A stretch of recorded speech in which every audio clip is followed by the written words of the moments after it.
Hi, my name is Terry Pearson, and I'm going to be reading a story from my new book, No More Days. You can find it on Amazon, and you can find more scary stories on my page, Something Spooky.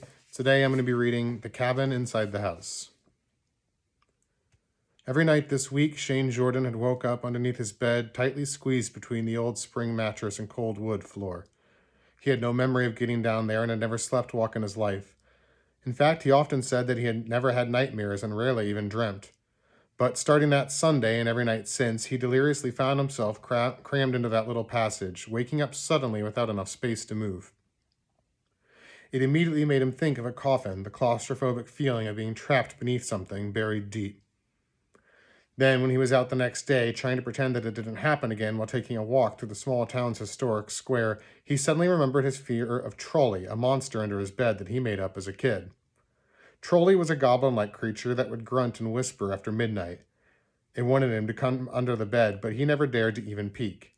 His parents would turn the light on, get on the floor, and check, but only ever told him that he had too many toys and to stop putting his socks under there.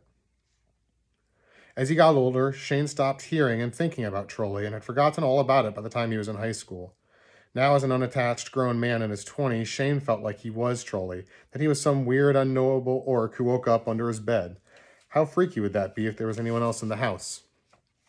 He had inherited his childhood home after his mother passed from illness and his father moved to Florida with his new wife. For 6 years, Shane had stayed in his same bedroom until he finally moved into his parents' master bedroom and tried to turn his old room into a recording studio. He was alone, and except for his bandmates, never had anyone over. The house was old, rotting on the inside with layers of expansions and upgrades bandaged all over the central structure. His dad had always said that it always started as a cabin, a meager wood shelter whose frame was still foundational to the house. Apparently, that was common in the Midwest at one point, and over time, as rooms, floors, and stairs were added, the skeletal cabin was absorbed further and mostly forgotten. That Saturday night, when Shane woke up under the bed, he thought first of Trolley, growling and drooling in the dark around him. He felt an alarm ring in his body as the sensation of being pinned down hit him, and he imagined himself helplessly trying to squirm out from the tight place as Trolley ate him. He could almost feel the hot breath on his skin. Then he thought about the cabin inside the house and his position inside of that, here almost centrally located in its gut. He suddenly felt a part of something, a central component in a grander picture, like a pupil in an eye that had become self-aware.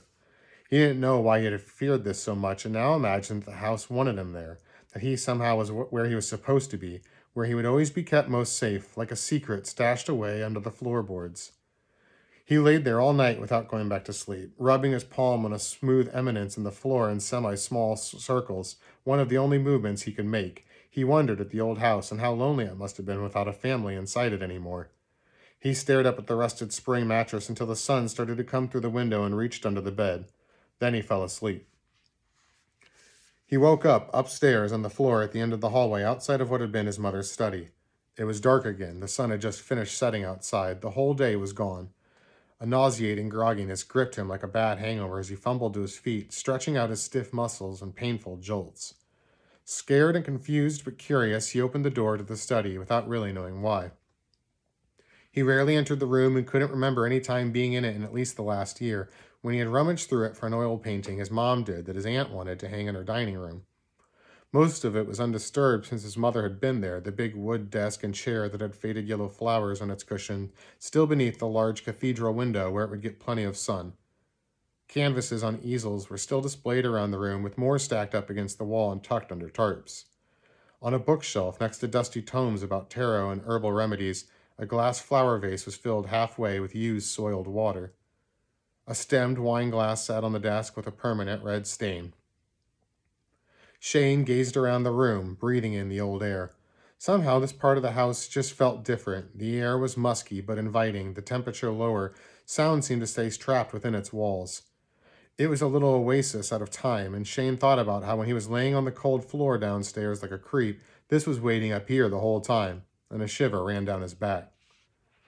Suddenly he felt the dire urge to leave, but knew he had nowhere to go. He figured outside was enough and recognized that he just needed to get out, to create some space between his mind and all these memories. When he turned to leave, the door was closed, although he was sure he had left it open. Back under the bed downstairs, he felt hot, sticky breath on his neck and rubbed the bump on the floor. That was The Cabin Inside the House from No More Days. Please find it on Amazon. Thank you.